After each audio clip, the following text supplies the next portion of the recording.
Welcome, mortals, to the Beautiful Dead podcast. If you've come to this channel, you should stay for several reasons. One, you love vampires. This is a vampire podcast where we break down movies, TV shows, and books about vampires. We talk about the universe that's been created, how are they made, what rules do they have to follow, and more. Every once in a while, like October, I set aside the fiction and talk about all things vampire. 2, you have a podcast or would like to have a podcast and want to see behind the scenes of recording one. I edit out very little, so you will get to see mistakes and interruptions and learn along with me. Or 3, you're a fan of the podcast and you just want to watch me record it live. Or you like my books and you can't get enough of me. So, if you're still here, I promise it's due to your own free will, and I have not used my powers to keep you here. Now, watch the title cards and listen to the music along with the podcast. I'm gonna go get a bite, and I'll meet you back here, nice and full.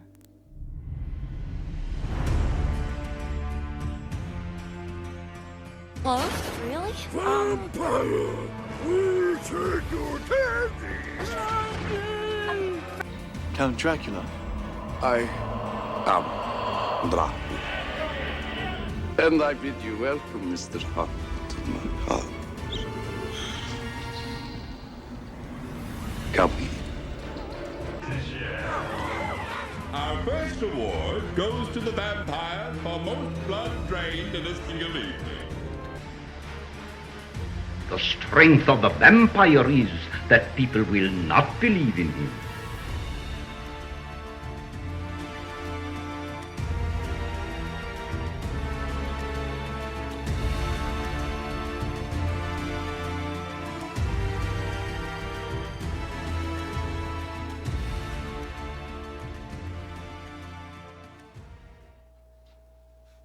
Good evening, my fellow vampire lovers. The sun is going down, and you know what that means. It's time for me to record another episode of my podcast, The Beautiful Dead. As always, I am your host, Lena. If you'd like to reach out to me, here are all the ways, so please feel free. If you have reached out to me and I have not responded to you, I apologize. It is me responding to all of those, and I've been so busy writing that I really have not been on social media a lot. So for those of you who follow me on Instagram or Facebook, just know that a lot of those posts are pre-programmed so that I don't have to focus on social media, so that I can be busy doing what you guys love, which is watching vampire movies and TV shows to review and also writing books. So that's what I've been up to. If I haven't responded to you, please hang tight. I will get back to everybody. My vampire tea for the evening is Nosferatu, and I'm having it in my Sunnydale mug here.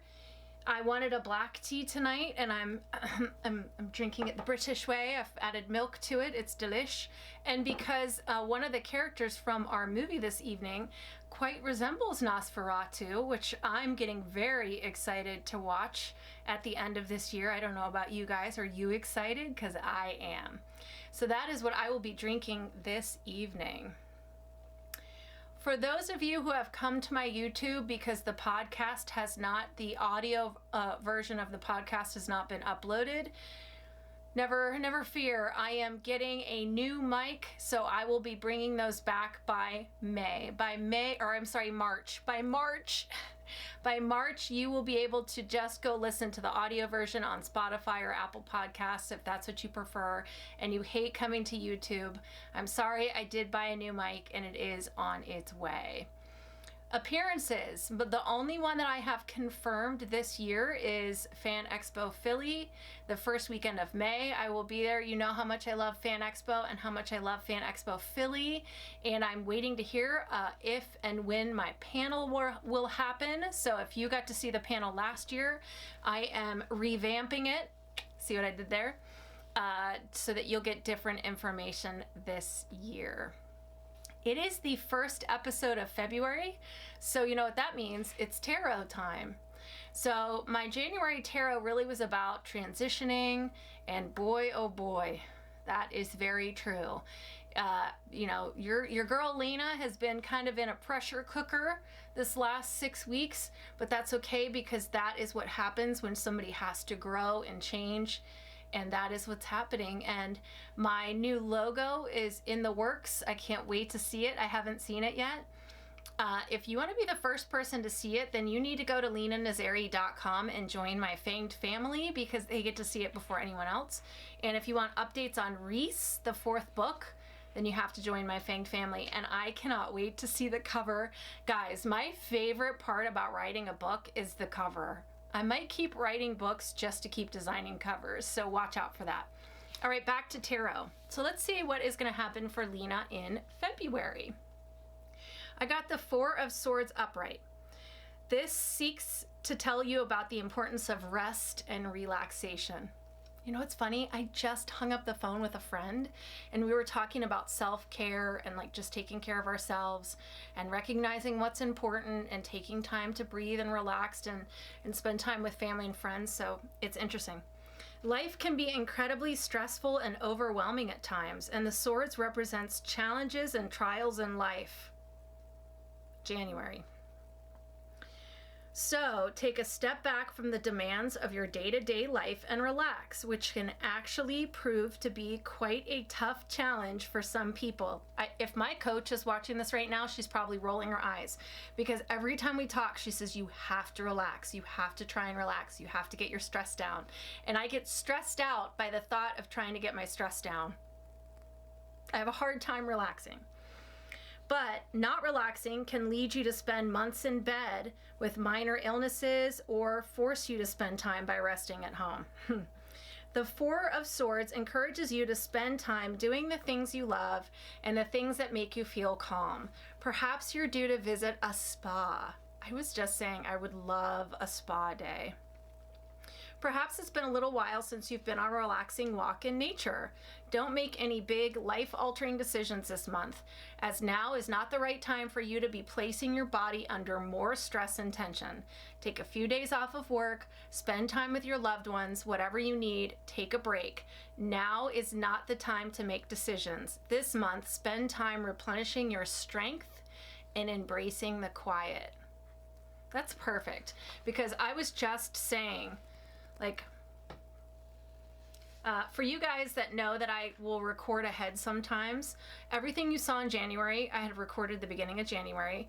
Well, today is the beginning of February. I'll be recording all of February today so that, again, I can focus on writing this book, relaxing, de-stressing, spending time with my kids, and doing what really matters. So, boy, that card was perfect. Perfect. I didn't even know.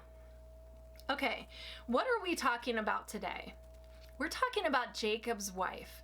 Now, this is a movie that I stumbled across. I was on a list and I think it was like horror movies that nobody knows about, or like great movies that came in and left under the radar, and Jakob's Wife was on it, and I saw it was vampire, so I stopped reading it and just went and watched it. So that is what we were talking about tonight. Very quick summary. There's not a lot out there about this movie, but that's okay because, spoiler alert, if you've never watched this channel, I'm gonna ruin everything. I do talk about everything. So if you don't want to know how it ends, go watch the movie and then come back and watch this review. Anne, married to a small town minister, feels her life has been shrinking over the past 30 years. Encountering the Master brings her a new sense of power and an appetite to live bolder.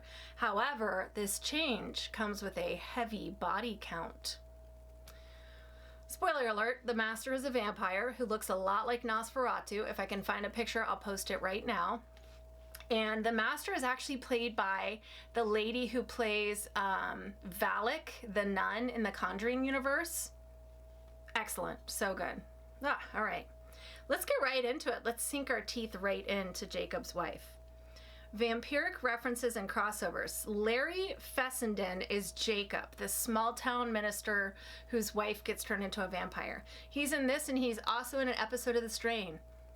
For all of you yelling at me, yes, I know. I'm going to cover The Strain, I promise. It is on my list. He was, Sarah Lind was in this and was in the Blade TV series. Mark Kelly is in this and was in an episode of Angel, throwback. And Robert Russler is in this and was AJ in the movie Vamp. That's the 80s one that I covered. He was in that as well. Now, references. So there is a character in here named Hess. Now, I don't know, but that might be a reference to Ganja and Hess, which you guys remember that one. We covered that one. And the movie is set in Kinski County, which could be a reference to Klaus Kinski, who played a vampire in Nosferatu, the Vampire, in 1979. I don't know, maybe. I caught those two things and I was like, maybe. All right, let's talk about the vampires of this universe, because that's what we do here. That's the whole point of this channel. Relationship to humans. They walk amongst the humans, but the humans don't know that they exist, obviously, until they come up against a vampire. The humans snatch them up for food. Sometimes they turn them. It's pretty classic vampire-human activities. Relationship to animals. When the humans first find the crate where the master sleeps, it's full of rats who swarm the man while the woman is attacked. So the implication possibly is that the rats are being controlled by the master, or at least the master's being there affects the rats in some way, or maybe the rats are protecting the master. But clearly there's something between rats and vampires in this world. Appearance.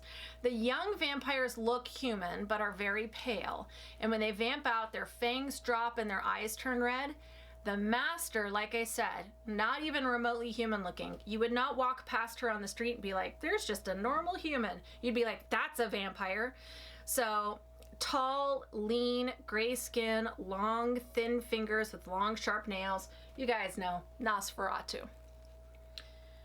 Fangs, yes, the fangs are two sharp teeth in the front of the upper jaw, so it like drops down in front of your human teeth, and it's right in the front, just like Nosferatu.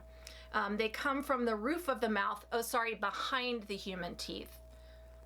I was thinking Supernatural because I've been watching it, but no, these drop behind the human teeth. Blood. 2 days after the encounter with the master, we see that Anne is giving into her craving and goes and gets blood from the butchers. Classic trope from a vampire movie. She pours it into a glass pitcher and then into wine glasses because, you know, she's classy. She's a classy lady. So she drinks her blood from wine glasses. Food. Once the turning begins, we no longer see Anne eat food, but we do see her eat a worm, which is interesting. You're not going to get a lot of blood out of a worm. She drinks wine, but she doesn't look like she particularly likes the taste of it. There is a bunch of garlic on the wall in the kitchen, so clearly that does not affect vampires. I have never actually been in a kitchen where someone just has like a rope of garlic cloves. Have you guys? I see this in movies all the time. I've never actually seen anyone do that. Sunlight. The master is only seen at night. So clearly this master can only be out at night. When Anne starts to turn, she goes out with this like giant sun hat and sunglasses. Again, another trope we see all the time. Then she goes to the dentist for a whitening treatment, and the UV lamp starts to burn her and it churns a big black circle around her mouth. I've never seen that. I thought that was so creative. I've never seen that. So obviously UV does affect these vampires. Sleep. The master sleeps in a big wooden crate full of soil. So classic old vampire. Anne just sleeps in her bed. So I have a theory about this. We're going to talk about it. Holy items. The minister uses a Bible to repel one of the young vampires, and when they bury a vamp, they stake this vamp, they bury the vampire, and then they lay a communion wafer on the site, and the communion wafer burns, and also holy water burns them. So classic, you know, vamps don't like holy items, which is awkward when you're married to a minister. Rules. We do see her reflection in the mirror the morning after she encounters the master. She enters homes without invitation. Now we see that the master has to sleep in the soil of her homeland. I'm assuming that's why she's sleeping in a box of dirt, is because it's from her homeland. But it's not clear if Anne would need to. I mean, technically, if she's sleeping in a bed in her house, that is her homeland, so she would be sleeping atop the soil of her homeland. I don't know. Powers. Once the turning begins, we see that Anne has very amazing strength. She like lifts a couch with one hand and moves it. The master has some form of mental hold over Anne. Anne sees the master outside and does whatever the master does, and then she like mimics what the master's doing. The master whispers into her head and fills her with like sensuality and need. So clearly there's some kind of mind control happening there. Anne says later that at first she can't really see the master clearly, but every time the master visits, they get clearer and clearer and clearer. So maybe as the bond grows, the power grows, the mind control grows, and then the master's ability to be seen grows. I don't know. And the master can fly and speak through others. So use a mind control to speak through a human. You don't see that one too often. How are they made? After Anne is attacked, she has a scarf around her throat, so we assume she was bitten. Then we see her attack and kill a neighbor, and hours later he rises. So I'm guessing you just have to bite him. It's not clear if you have to die post-bite or any bite will do it, but it does seem that they rise an hour later. Clearly you don't have to completely drain them for them to come back. I'm not sure. At the final confrontation, the master says, "It's your choice," and Anne says, "Is that why I haven't fully turned?" And the master says, "Yes." So I guess the bite like gets you infected, but you have to give in and like mentally accept the virus to fully turn. That's a very confusing one. I've never seen that before, so I am not sure. And then the master is killed, so we never find out the specifics. If they have a heartbeat or breathing, that is never addressed. They die with a wooden stake to the heart. Are the vampires good or are they bad? So considering that Anne helps her husband go after the master, it's clear that you can choose to be good or bad, but then Anne says that she's not fully turned. And then the ones that do rise up as vampires are obviously very bad. They're quote unquote evil. So they gave in, they became vampires right away. So maybe if you give in to the turning and then fully become a vampire, you will become bad. And the reason she's good is because she's held on to some of her humanity. That is the theory I have based on the information I've been given. And my battery is about to die. So we're gonna change it and then we're gonna come back for the ratings. Okay, we are back. Sorry about that. Okay, let's talk about tropes I love and tropes I hate. I love when the newly turned vampire is slowly discovering their power, and I love the trope of like the meek, quiet human who is turned and then comes into their power, finds their sensuality, finds their voice. I just love that whole trope. And that was very strong in this one. That was pretty much the whole point of the whole story, was that Jacob's wife, Anne, who had been nothing but Jacob's wife for years and years and years, is learning who she is again. You know, kids are out of the house. Husband doesn't really need her or really notice her, and she has learned to find her power and her voice and her sensuality again. Love it. Tropes I hate. Now, we've talked about this on this podcast. I prefer the classic embrace to create a vampire. I'm not a big fan of one bite is all it takes. I've said this many times. I can't even imagine everyone you bite you have to like destroy or they're gonna come back. Hate that idea. I really like the full classic embrace. Personal opinion. All right, let's do it. First ratings of February. Let's do the ratings. How sexy or alluring is Anne, the vampire of Jacob's wife? So we're doing it backwards this time. All right. I mean, here's the thing. Is Anne like hornier after becoming a vampire? Absolutely yes. She definitely feels less restrained, more in power, more able to speak. She does have sex with her husband after he's realized that she is a vampire. So good for him. I'd be a little bit scared. But it's not like she's going out and like hooking up with guys at bars with strangers. It's not like she can't control her sexuality. She just has reawakened her desire for her husband. The Master is far from sexy. And that makes me think, and I'm going to talk a little bit about this in my thoughts, but that makes me think that over time, this is what you eventually turn into. So I did look at both of them. I thought about, ranking them separately, but really saw no need to. So I ended up giving them 2 out of 10 onks for sexiness and allure. That is for Anne and the Master.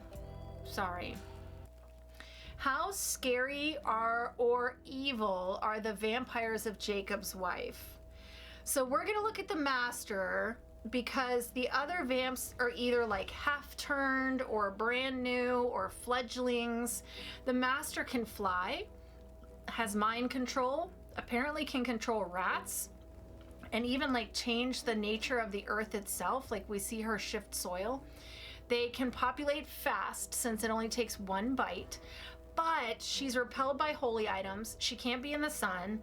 Apparently she needs to be on her homeland soil, which makes it very hard to travel. It's not going to make it very easy. She does not blend in. She's noticeable right out of the gate.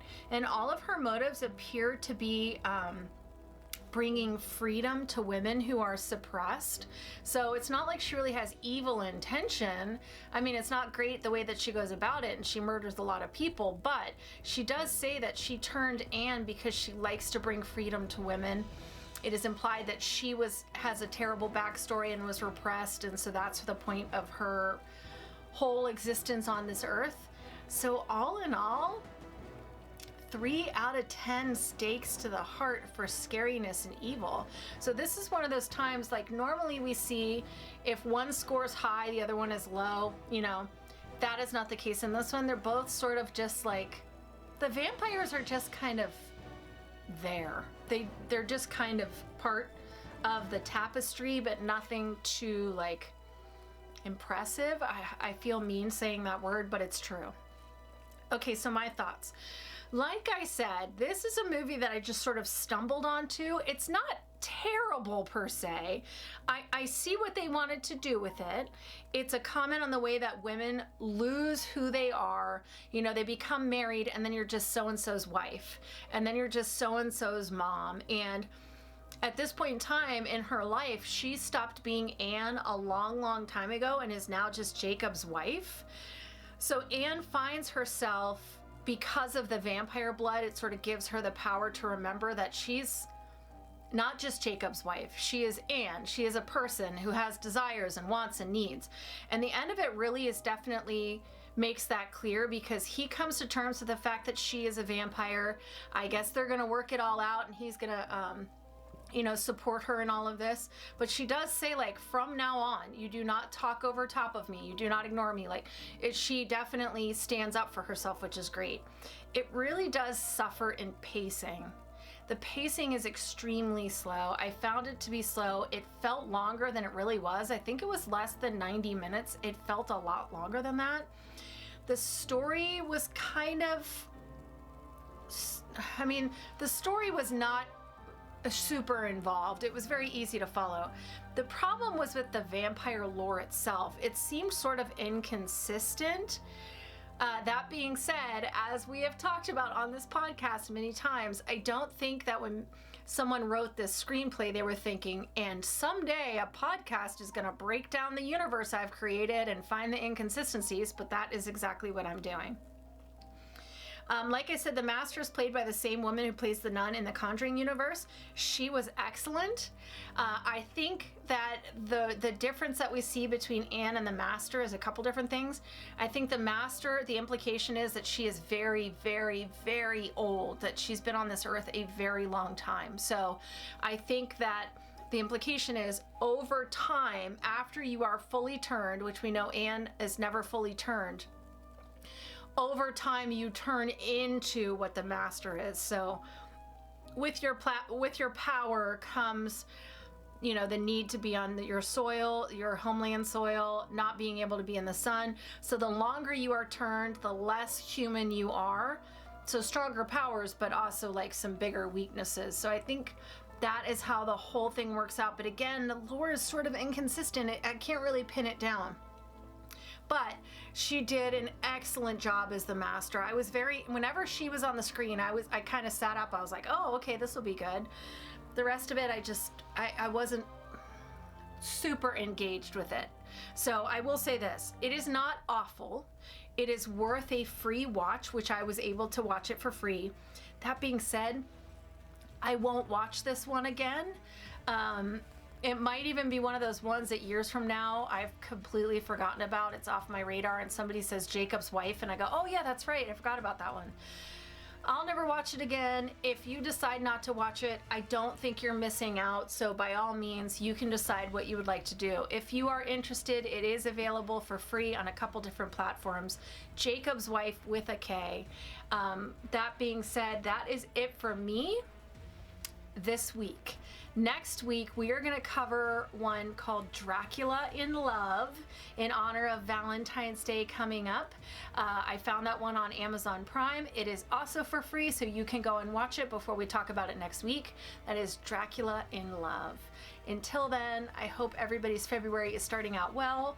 And not just for me, but I think all of us need to focus on rest, relaxation, recovery, focusing on what's important in life. And then I will be back next week. I, of course, wish you wicked hugs and bloody kisses. Good evening.